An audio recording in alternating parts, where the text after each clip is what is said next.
Hi everyone and welcome back to my channel. In today's video I'm going to speak about some unique Greek habits. So if you're learning Greek at the moment or you're planning to visit Greece this summer, this video is made for you.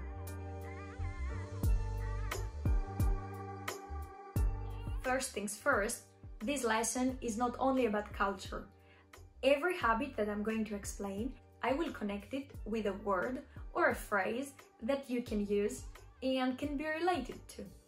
So it's going to be a cultural and vocabulary lesson at the same time. In Greece, we enjoy to have late, long coffees. Once I invited some Italian friends in my house in Greece. On the way home, we just stopped to pick up some coffee.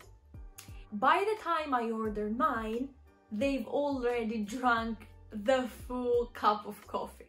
This is something super unusual in Greece. Having a coffee in Greece is a long procedure because we are discussing our problems over a coffee.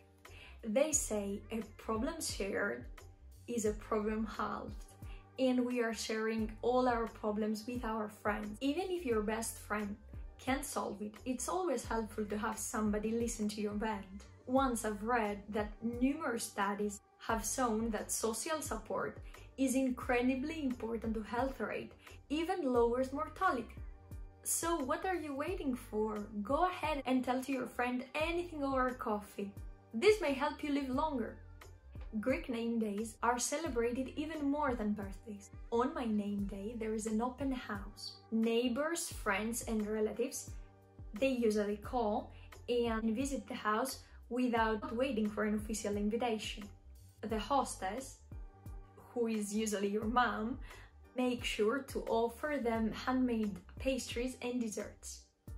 And this brings us to the next point, which is a Greek traditional table.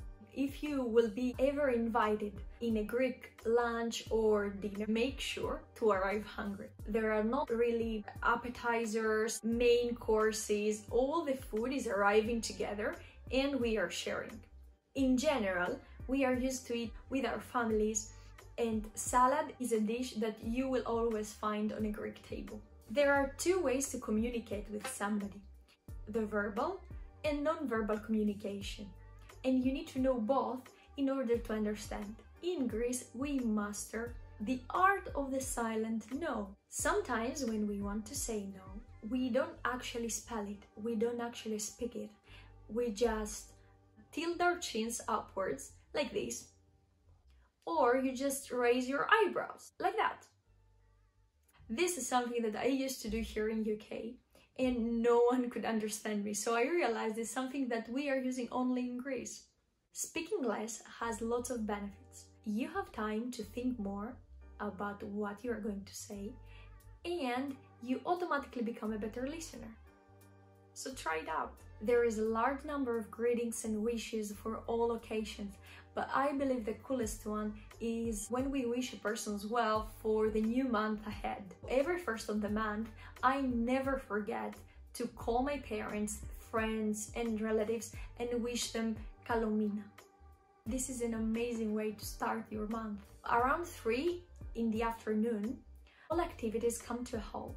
The window blinds go down, noise stops, and many people take a midday nap, which allows them to re-energize. It's considered very rude to make house calls during the midday break, except for an emergency. Shops are closed from 2:30 and they reopen at 5. Afterwards, people are alert and active, ready to go out again.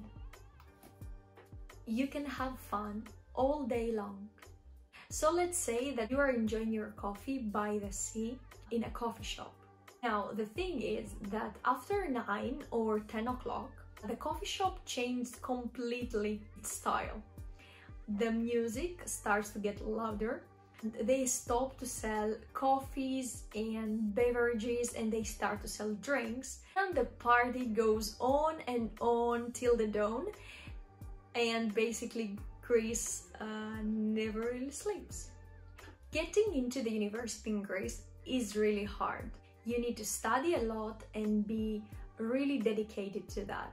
And I personally went through the final Greek exams, and it was a really tough sport. But all your efforts are paying back the moment you enter the university, because the university and the studying materials like books in Greece are for free. Another thing is that we rarely shop fruits and vegetables in a big supermarket. We usually buy those stuff from local markets. In my city, specifically, every Tuesday, I was going with my family to Laiki, as we call it, and we could find there seasonal fruits and fresh vegetables straight away from the producers. In general, in Greece, we make sure that we know the origin of the products. So most of the time we are choosing small markets over big chains and supermarkets. In Greece, we are facing this phenomenon that the majority of the population moved from villages to big cities. Every family has a grandfather or a grandmother or somebody, a relative, to a village.